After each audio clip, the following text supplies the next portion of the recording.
Apenas terminó su gira y cuando muchos pensaban que la conversación alrededor de Ángela Aguilar empezaría a enfriarse, pasó exactamente lo contrario.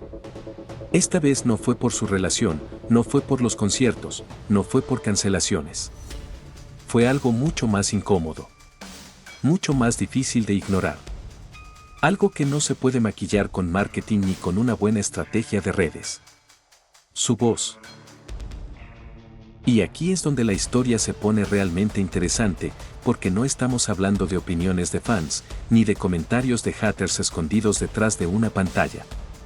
Estamos hablando de críticas que vienen directamente de profesionales, de gente que vive del canto, que estudia la voz, que entrena artistas. Y cuando ese tipo de personas habla, la conversación cambia completamente. Todo comenzó con un video que explotó en TikTok. Una coach vocal reconocida, Belkis del Moral, decidió usar la voz de Ángela como ejemplo. Pero no como ejemplo positivo. Todo lo contrario. La utilizó para explicar qué cosas no se deben hacer al cantar. Y ahí soltó palabras que encendieron todo, fatal, desafinada, sin técnica. No hay forma de suavizar eso. No hay forma de interpretarlo bonito. Es una crítica directa, frontal y sin anestesia. Ahora bien, aquí viene lo más importante de todo esto. Cuando una persona común dice que alguien canta mal, eso se puede debatir. Puede ser gusto, puede ser percepción. Pero cuando alguien con formación técnica explica por qué algo está mal, con argumentos, con ejemplos, con análisis, entonces ya no es solo una opinión. Se convierte en un diagnóstico. Y eso fue exactamente lo que pasó. Porque Belkis no solo lanzó críticas al aire. Explicó punto por punto lo que veía. Habló del rango vocal, del uso incorrecto del diafragma, de la afinación, de la manera en la que Ángela fuerza su voz para llegar a notas que no le corresponden. Y lo más fuerte de todo es que conectó ese problema con algo que la propia Ángela ha dicho públicamente, que no tiene un coach vocal constante y que muchas veces aprende imitando a otros artistas. Ahí es donde todo empieza a hacer ruido. Porque durante años se ha construido una narrativa muy clara alrededor de Ángela Aguilar. La de la artista formada desde pequeña. Entonces la pregunta es inevitable. ¿Cómo es posible que alguien con esa supuesta formación tenga errores técnicos tan evidentes según varios expertos? Y aquí no estamos hablando de un pequeño detalle. Estamos hablando de cosas básicas en el canto profesional. Respiración, afinación, control del instrumento.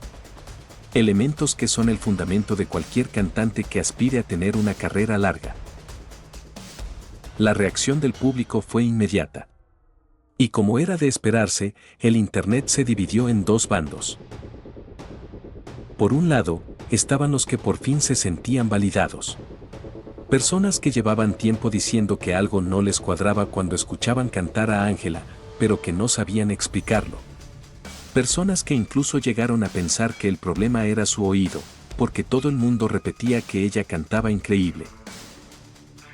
Y de repente llega una profesional y dice exactamente lo que ellos sentían. Eso genera algo muy poderoso. Genera confirmación. El problema no es lo que tiene. El problema es cómo lo está usando. Y esa diferencia lo cambia todo. Y aquí es donde la polémica deja de ser una simple discusión de redes y se convierte en algo mucho más serio. Porque no fue solo una voz la que habló. Después del video de Belkis, otras coaches comenzaron a analizar lo mismo. Y cuando múltiples expertos, de manera independiente, llegan a conclusiones similares, ya no estamos frente a una coincidencia. Estamos frente a un patrón. Greg Rocha, por ejemplo, analizó una presentación en vivo y detectó problemas claros de afinación, especialmente en momentos donde Ángela abría más la boca y perdía control de la nota.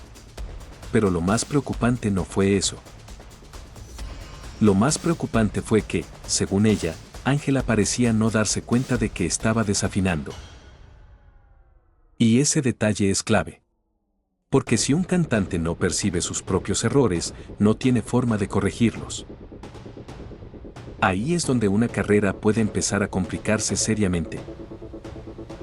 Luego aparece otra voz más, otra coach, otro análisis, otra crítica. Y el mensaje vuelve a repetirse. Mala técnica. Problemas de proyección. Uso incorrecto de la voz. Desafinación. 3 voces diferentes. 3 análisis separados. Una misma conclusión. Y en ese momento la conversación cambia completamente de nivel. Porque ya no se trata de si te gusta o no cómo canta. Se trata de si está cantando correctamente. Y eso es algo que no se puede maquillar con marketing. Ahora bien, todo esto no ocurre en el vacío. Ocurre en medio de un contexto que hace que todo sea mucho más intenso.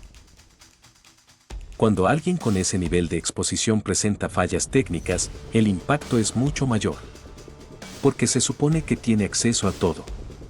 A los mejores maestros, a los mejores recursos, al mejor entorno posible para desarrollarse como artista. Entonces la pregunta vuelve a aparecer. Si tiene todo eso, ¿por qué su técnica está siendo cuestionada? Y aquí es donde entramos en una zona incómoda. Porque la respuesta no es simple. Puede ser falta de guía constante. Puede ser exceso de confianza. Puede ser presión por cumplir expectativas. Puede ser una combinación de todo. Pero lo que es claro es que hay algo que no está funcionando como debería. Y mientras esto sucede en el plano técnico, hay otro factor que no se puede ignorar. El emocional. Porque cantar no es solo técnica. Es estado mental. Es confianza. Es estabilidad. Y Ángela ha estado en el centro de una tormenta mediática constante. Críticas, comparaciones, polémicas, presión social. Todo eso pesa. Y cuando pesa lo suficiente, se refleja en la voz. Porque la voz no es solo un instrumento físico. Es una extensión directa de lo que está pasando dentro de la persona. Y aquí es donde la historia se vuelve aún más compleja. Porque ya no estamos hablando solo de si canta mal. La situación se vuelve todavía más incómoda cuando miramos lo que pasó con su gira reciente, porque aquí ya no estamos hablando solo de percepciones o análisis técnicos, sino de hechos visibles. Cancelaciones, cambios de fechas, recintos que no se llenaron como se esperaba. Y aunque siempre hay explicaciones oficiales, siempre hay maneras elegantes de justificarlo, la realidad es que cuando un artista empieza a tener este tipo de problemas, la conversación inevitablemente se conecta con todo lo demás. Porque el público no separa las cosas como lo haría un equipo de marketing. El público une puntos. Y si al mismo tiempo que hay críticas vocales también hay baja asistencia, lo que se construye es una narrativa peligrosa. Una narrativa donde todo empieza a parecer parte de un mismo problema. Y aquí es donde Ángela Aguilar se encuentra en una posición complicada. Porque ya no se trata de apagar un solo incendio. Se trata de varios focos al mismo tiempo. Técnica vocal cuestionada, presión mediática, comparación constante y ahora dudas sobre su convocatoria. Y aunque ella salió a dar un mensaje donde hablaba desde lo emocional, donde decía que no se trata de cuántas personas van sino de quienes están presentes, hay algo que no se puede ignorar. Ese tipo de mensajes suelen aparecer cuando hay una herida detrás. Cuando hay algo que no salió como se esperaba.